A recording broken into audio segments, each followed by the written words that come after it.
Feel very alive. We're the night, let's say, away against Inter, which is still my home because it's my stadium still. Yep. And 90,000 whistling you, I feel alive because I feel with you, Zlatan, that your whole life has been a fight.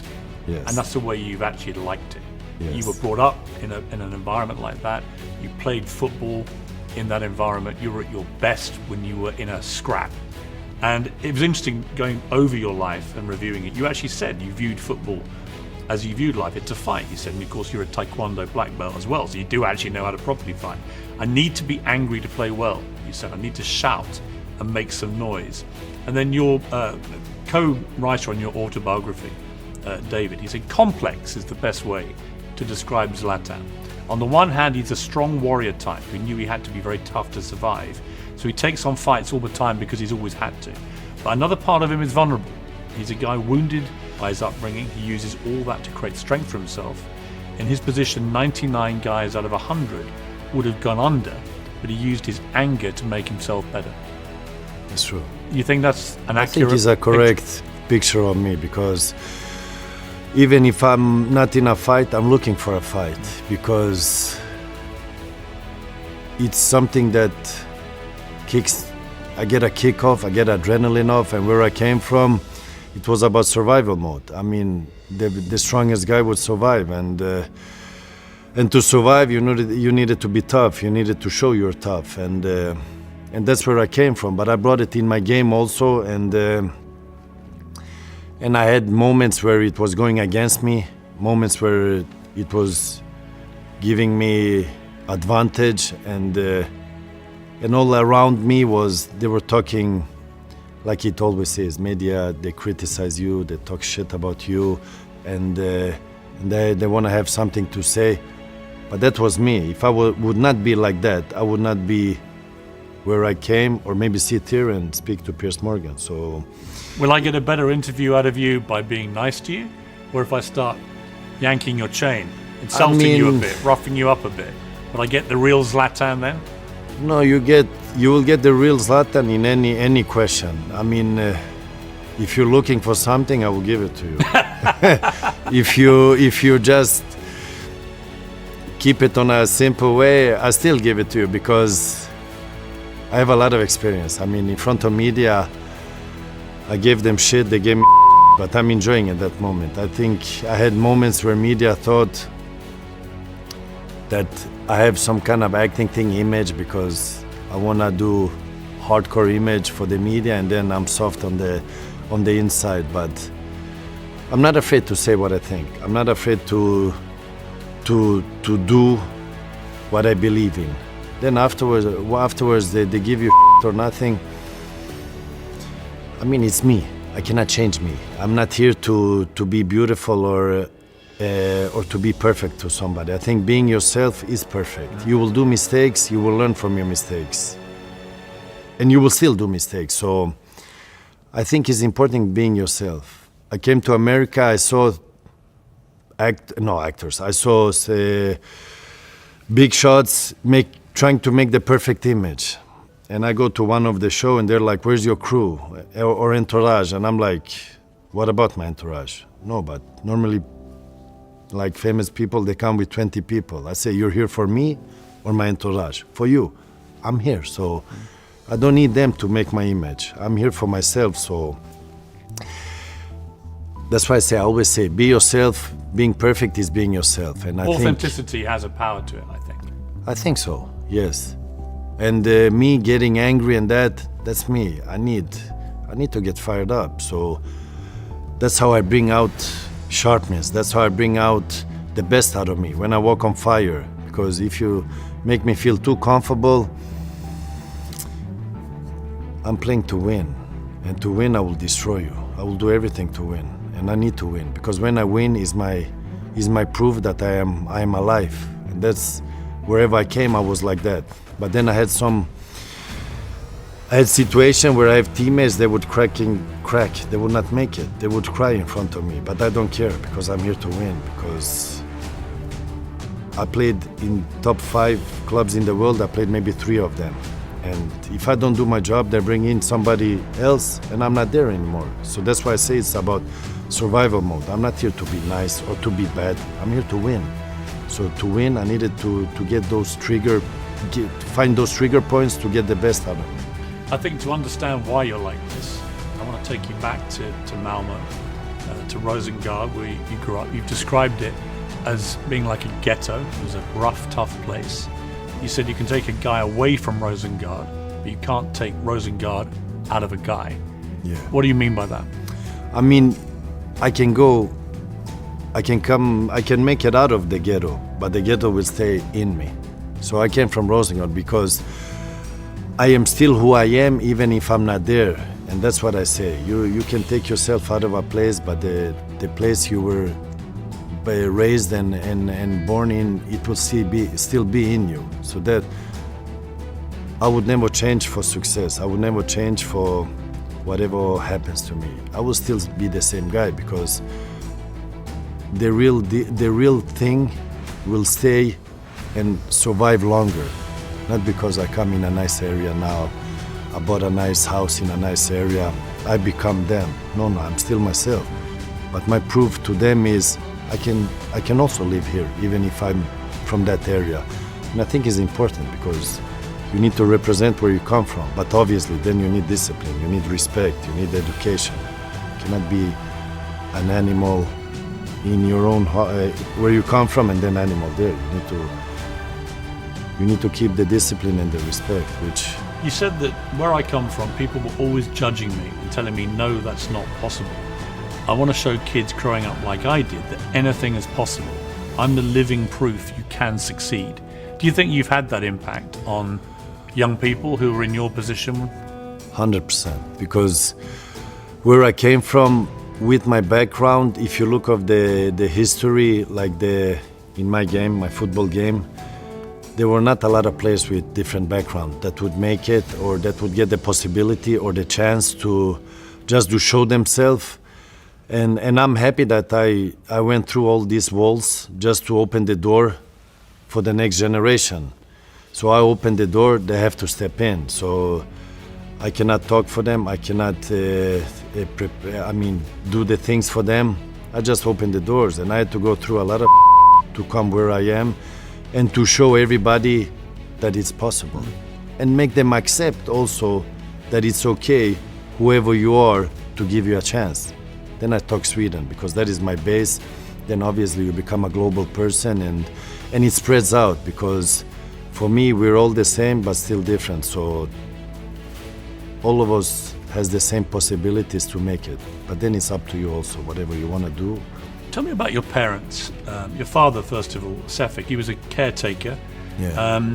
I was interested that he suffered quite a lot of torment as a result of the war in Yugoslavia. It affected him quite deeply, I think. Yeah. Have you ever had a chance to really talk about that with him? No, because he never spoke about it with me. I had to...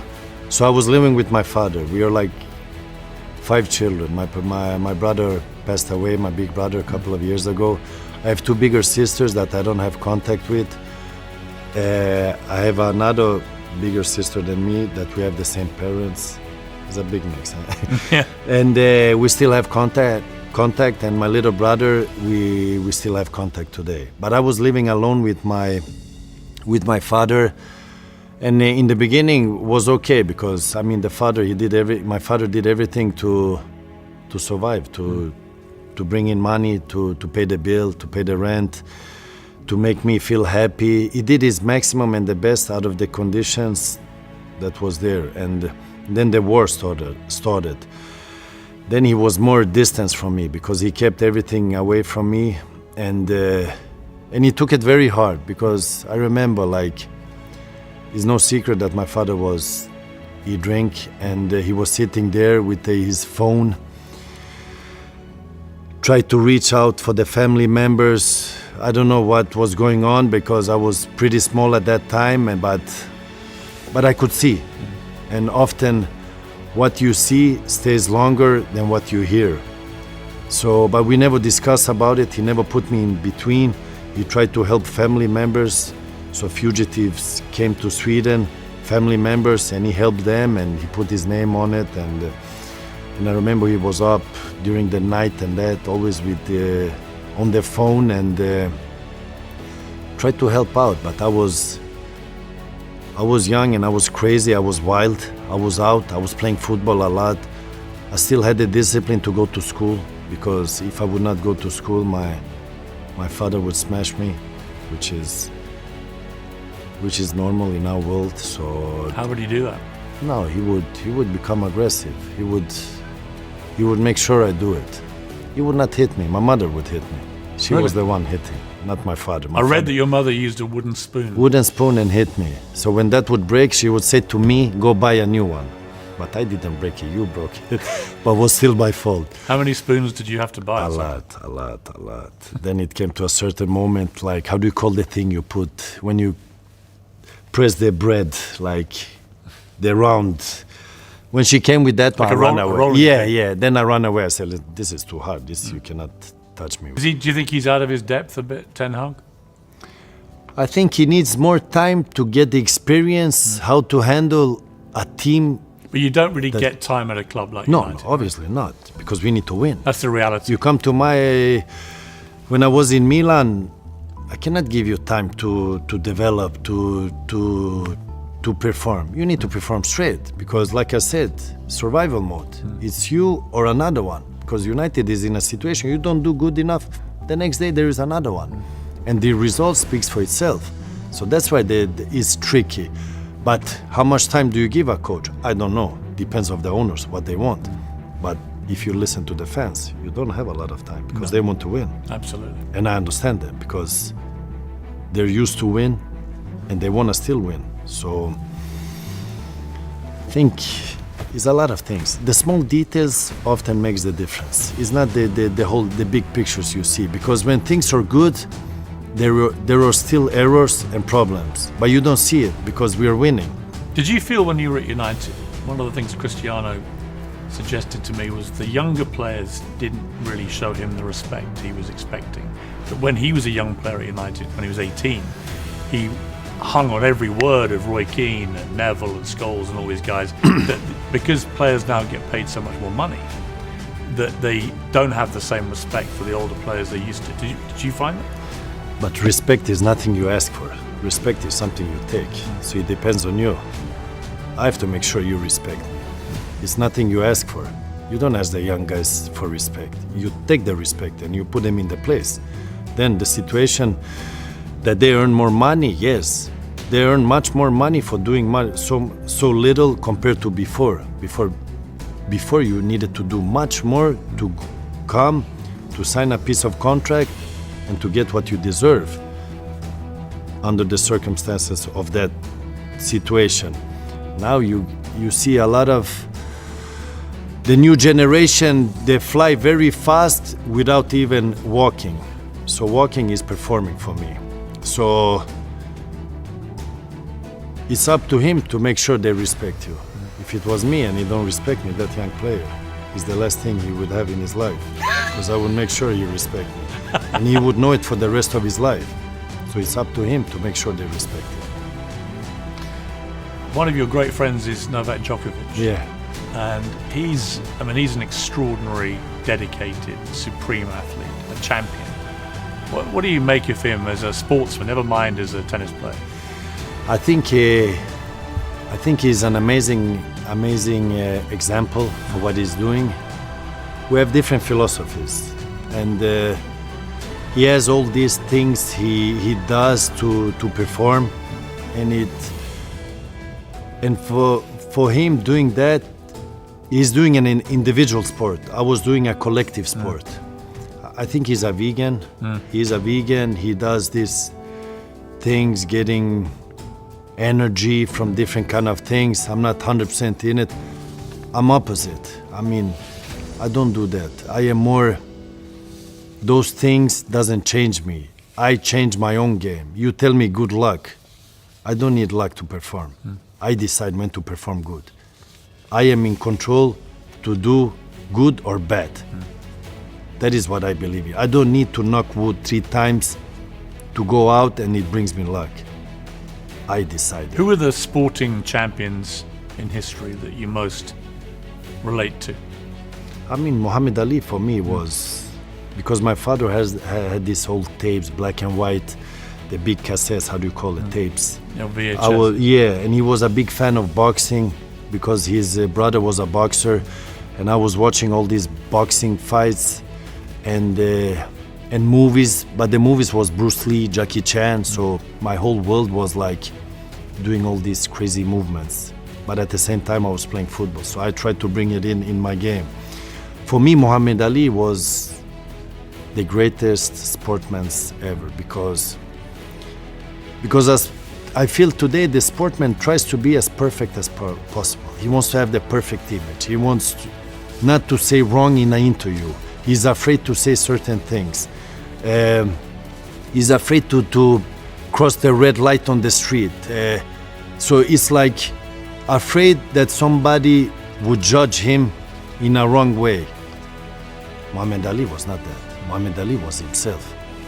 And he was himself in the ring, outside the ring. And I think it's important, because if you create an image of yourself that is not you, I mean, let's talk about charity.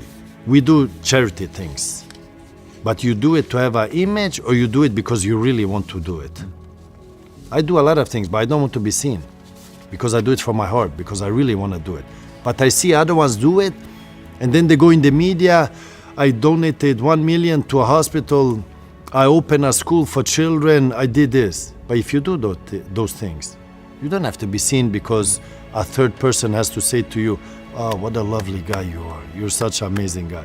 No, I don't need that. I do it because I want to do it, not to get an image. That, I think, today in the sport world, they're focusing too much on their image instead of being who you are. People have to accept you for who you are. And that is important. When you see the top strikers of today, Erling Haaland, Kylian Mbappe, what do you think of those guys? I think they're both amazing. I think Haaland is very intelligent in the way he's playing. He doesn't touch the ball more than he needs to. I see he has this killer instinct. Even if he has a hat-trick, he still wants to score the 5th goal. And I think he's in the perfect environment. And is there more to do for him? I don't know. What is more for him to do? If you say to him to get better, what is that? From 3 goals to 6 goals? From 6 to 9? So easy maximum out of what he is, because what you expect from him is goals. So if you don't get goals, you will say he didn't have a good day. Mbappe is more of a complete player. He can do more things than Haaland. He can do the unexpected. He will do things that you will react, wow. He reminds of Ronaldo the Phenomenal, the Brazilian. And he would do things that other ones cannot do. Can he get better? Yes, he can get much better. Much, much better. So he just needs to focus on football. That's the only thing he needs to do. You said about yourself, "I can't help but laugh at how perfect I am." Yeah, you don't see it? Is there any... Perfect. Is there looking sharp. I went to buy a suit only for you. You cost me 3,000 euro. You know what? It was worth it. You're looking sharp. Thank you. But is there any imperfection? I mean, I had moments where to I criticize yourself. What would you choose? I mean, for me, the confidence is bulletproof. I have a strong confidence. I would not go and have complex on myself and say, I need to fix this. Obviously, I could do certain things, but I am who I am. I cannot change that. I was created by my parents, and I became and I look the way I do. So for me, that is perfection, because I cannot change. I have a big nose. Yeah, I have a big nose. I have a space between teeth, blah, blah, blah. But that's who I am. I cannot change. I don't want to change, because you should believe in who you are, because you are perfect.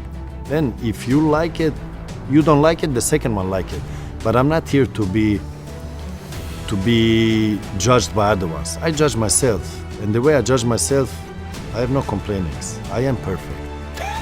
So that's the way I think, and that's the way I do things, and that's the way I am. Then if I criticize myself, yes, I could do things better. I could speak English better. I could do my game better. That's how I criticize. But if I hear some third person say something, it's not important for me. He has more problems than me, probably. That's why he's judging me. So we all have our own story, let's say. But I'm good about myself. I'm not worried. There's only one thing you got wrong. Oh, no, I'm telling you what it is. There's one thing you got wrong. So it's your birthday next week, right? Yeah. It will have been just before this show. And there's one big mistake you made in your... I know already what you will say. What am I going to say? Because I didn't go to Arsenal. Yes. You see, so first I of all, predict future. First of all, tell me why you didn't join Arsenal when you were 17. So when I was young, I had a lot of interest from a lot of clubs. And one of them was Arsenal. So I came to the office of Mr. Arsene Wenger, and was big hype, because I saw these players, Bergkamp, Henry, I saw Ljungberg, I saw Vieira, I saw all these players, and I was like, this is big, because these players I see in TV, even if I already played in high-level Sweden. But this was big, because this was like, I am here now. Last week I was playing PlayStation with these guys, and I spoke with Wenger, and he has this French, he was tall. I didn't expect him to be so tall. I come in his office and we speak, and and he was like, what do you want? He wanted to get to know me, to feel me, because I think he is a type of person, he just don't buy the player. He wants to know what he's buying, I think. And then in the end, he had an Arsenal shirt with number 9, and he want you to come and do a trial for 2 weeks. And from all this, everything was good until he said, you come and do a trial. And I was looking at him. Obviously, he's Wenger, I'm nobody in that moment. I said, I don't do trials. And he was like, what do you mean? I don't do trials. Either you want me or you don't want me. Or else, why am I here? Like, that was my... But it was not to play a game, it was me. No, but you have to come and do a trial, and that... No, you don't understand. I don't do trials. And that was it. I never went to Arsenal. Well, and then this story breaks my heart, right? Because you would have been fantastic. Thank you. You are exactly the kind of striker we need right now, actually. I can tell you, we would win a lot of trophies. Yes. I'm 100% sure. We would have won even more trophies. But I also know, I can tell from your face, it's a big regret of yours. Okay. You wish if you had your time again. So this is your birthday present. Okay, thank Zlatan. you. It is Ibrahimovic. Wow, nice. Number 11. It looks good. Looks sharp. I think it's your size. And you know what? It's never too late. You can come out of retirement. Thank you. Slip it on. Looks good, Thank right? you. Thank you very much. It was a great interview. Nice meeting you. A real pleasure.